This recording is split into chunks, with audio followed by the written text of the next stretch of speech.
2017 में एक पर्वतारोही जिनका नाम था एलेक्स होनोल्ड, उन्होंने कुछ ऐसा कर दिया कि इतिहास रच दिया।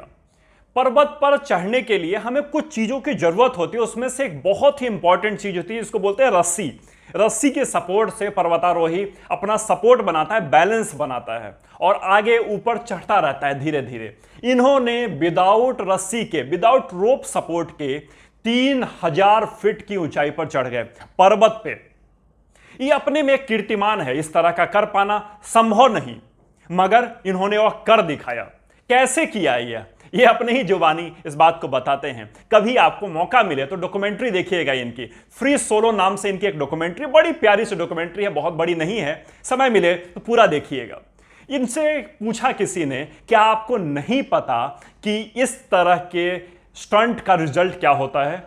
जनरली इस तरह के स्टंट्स का रिजल्ट सिर्फ दो होता है, एक होता है सक्सेस और एक होता है क्लियर डेथ, मौत, पक्की मौत। अगर एक ऊंचाई से आप गिरेंगे तो मरेंगे ही मरेंगे, इसके अलावा और कुछ नहीं होता। या फिर सफलता ही मिलेगी। सफलता मिलने की संभावना इतनी नगण्य है इस तरह के स्टंट में, जिसके लिए सभी जानते थे। जब इन्होंने ट्राई करना शुरू किया तो लोगों के रोंगटे खड़े हो रखे थे, इतने घबराए हुए थे लोग, क्या होगा, ऐसा ना हो इतने बड़े पर्वतारोही को हम मिस कर दें, हम बिछुड़ जाए हमसे। मगर इसने भी जिद पे अड़ा हुआ था कि नहीं, मैं 3000 फीट की ऊंचाई बिना रस्सी के सपोर्ट के ही चढ़ूंगा, जो हो जाए, क्योंकि मैं इसके लिए रेडी हूं। मैंने अपने डर पर काबू पा लिया है। नीचे उतरे तो इनसे लोगों ने पूछा, कैसे कर दिया तुमने, कैसे कर दिखाया तुमने? इन्होंने सिर्फ एक शब्द में इसका जवाब दिया। इन्होंने कहा, लोग कहते हैं अपने स्ट्रेस को दबाओ, मैं कहता हूं अपने कॉन्फिडेंस जोन को बढ़ाओ। बस यही अंतर है मेरे और आम लोगों में। मुझे पता है कि दो ही चीजें होती हैं, मौत या सक्सेस। मौत तो मुझे आने से रही, क्योंकि मैंने प्रैक्टिस इतनी की है, इतना ज्यादा प्रैक्टिस की है कि गलतियां तो मुझसे हो ही नहीं सकती। इतना मुझे अपने ऊपर कॉन्फिडेंस है और सक्सेस मेरा इंतजार कर रही है। यदि मैं नहीं करूंगा, कोई और करेगा तो कोई ना कोई जरूर। यह तो मैं मान ही नहीं सकता कि कोई और यह चीज नहीं आजमाएगा, कोई ना कोई तो आजमाएगा। तो मैं ही क्यों ना अपने नाम इस तरह की बड़ी अचीवमेंट दर्ज करूं। उन्होंने कहा, मैंने अपने कॉन्फिडेंस जोन को इतना ज्यादा बढ़ा दिया कि मेरा स्ट्रेस लेवल धीरे धीरे कम होना शुरू हो गया। उन्होंने कहा कि मैंने अपने कॉन्फिडेंस जोन बढ़ाते हुए इतनी ज्यादा प्रैक्टिस की, हर स्टेप जहां पर मुझे लग रहा था यहां गलती हो सकती है, हर स्टेप जहां पर मुझसे लगा कि यहां मिसिंग हो सकती है, उसको मैंने बार बार रिपीटेशन किया, बार बार दोहराया, बार बार प्रैक्टिस की और उस समय तक प्रैक्टिस करता रहा जिस समय तक मुझे इतना विश्वास नहीं हो गया कि मैं इस चीज को कर सकता हूं। एलेक्स होनोल्ड, 2017 बहुत पुरानी घटना नहीं है, हमारे बीच में है आज भी। ये सीखिए, समझिए इन बातों को। ये सारे एग्जाम्पल्स रोज हमारे आमने सामने आसपास हो रहे होते हैं और हम उनसे आंखें चुराकर आगे बढ़ जाते हैं। बड़ी सिंपल सी एक लाइन है, लोग कहते हैं डर को दबाओ, स्ट्रेस को दबाओ, आगे बढ़ो। सच्चाई ये नहीं है, ना तो आप डर को दबा सकते हैं, ना स्ट्रेस को दबा सकते हैं। ये चीजें दबाने की नहीं है। जिस तरह से खुशी एक नेचुरल प्रोसेस है, आंसू निकलना, दर्द होना एक नेचुरल प्रोसेस है, उसी तरह से स्ट्रेस भी एक नेचुरल प्रोसेस है जो कि अपने साथ लेकर आता है। कोई भी अगर आप अचीव करना चाहें, किसी गोल को आगे बढ़ना चाहें, यदि आपका गोल बहुत बड़ा है और उसको करने के लिए आप कोशिश में लगे हुए हैं, लगातार रोज आगे बढ़ रहे हैं एक स्टेप, तो आपको प्रॉब्लम्स आ रही हैं, स्ट्रेस आ रहा है, प्रॉब्लम आ रही है, कॉन्फिडेंस लूज हो रहा है, घबरा रहे हैं, फेल्योर्स मिल रहा है, तो मान लीजिएगा ऊपर वाले ने आपको परमिशन दे दी है, आपको ग्रांट कर दिया है कि हां तुम इस काम को कर लो।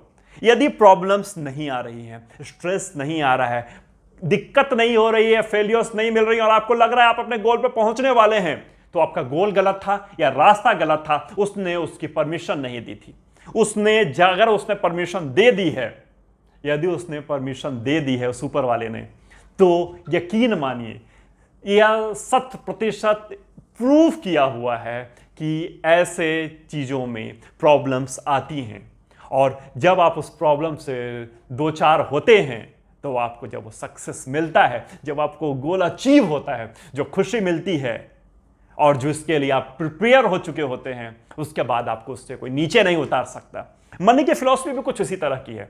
धन का सिद्धांत भी ऐसे ही चलता है। माना जाता है और ये आजमाया हुआ है, कोई व्यक्ति बहुत धन्ना सेठ है तो उसके आने वाली 3 पीढ़ियां ही, सिर्फ 3 पीढ़ी उस धन का उपयोग कर पाती हैं, उस धन को जी पाती है, उस धन का ऐश ले पाती हैं। चौथी पीढ़ी गरीब हो जाती है। ये क्यों होता है ये बताने की मुझे जरूरत नहीं। कैसे होता है ये आप सबने देखा हुआ है, आपने सुना होगा एक समय में। यदि आपकी उम्र 40-45 होगी तो आपने खुद सुना होगा। यदि आप कम उम्र में हैं, अभी इस समय 18-19 साल के, तो हो सकता है आपने ना सुना हो इस तरह का, मगर अपने पेरेंट्स से पूछिएगा, वो बताएंगे कि उनके मोहल्ले में कोई एक ऐसा व्यक्ति होगा, एक ऐसा घर होगा, उस टाइम में भी, आज से 40 साल पहले भी उसके घर में बड़ी टीवी थी, कलर टीवी थी। उसी के घर में लोग जा जाकर टीवी देखा करते थे, क्योंकि हर घर में टीवी नहीं हुआ करती उस समय। उसी के घर में स्कूटर भी था और उसी के घर में एक छोटी सी कार भी थी। बाकी दूर दूर तक पूरे मोहल्ले, पूरे समाज में कहीं ना, कार तो बहुत दूर की बात, टीवी, साइकिल तक नहीं होते थे। मगर उस व्यक्ति की स्थिति, उनके लोग बताएंगे आपको कि आज ये इस हालत में वो पहुंच गया है कि उसके पास खाने के लाले पड़ गए हैं, सब कुछ बिक गया, सब बर्बाद हो गया, आज बड़ी बुरी हालत में है। ऐसा क्यों हुआ?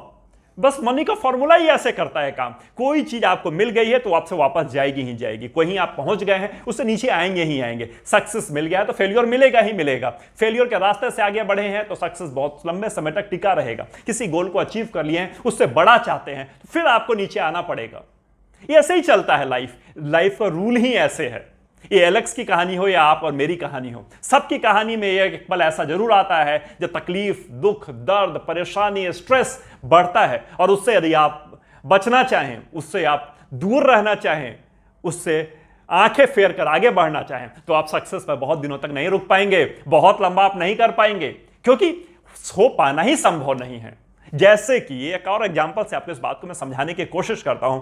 अगर कोई व्यक्ति, कई बार बच्चे क्या होता है, अपने परछाई को पकड़ने की कोशिश करते हैं, बड़ी कोशिश करते हैं, और कई बार इस हालत में पहुंच जाते हैं, रोना शुरू कर देते हैं, उसको पकड़ नहीं पाते हैं। तो मगर एक मैच्योर आदमी को पता है कि परछाई को पकड़ पाना संभव नहीं। परछाई कैसे पकड़ लेगा? कोई नहीं पकड़ सकता। मगर अगर परछाई को यदि कोई पकड़ना चाहे तो उसको करना क्या पड़ेगा? ये बात भी तो हमें पता है, हम मैच्योर लोग हैं, हमें पता है कि परछाई को कैसे पकड़ा जाए।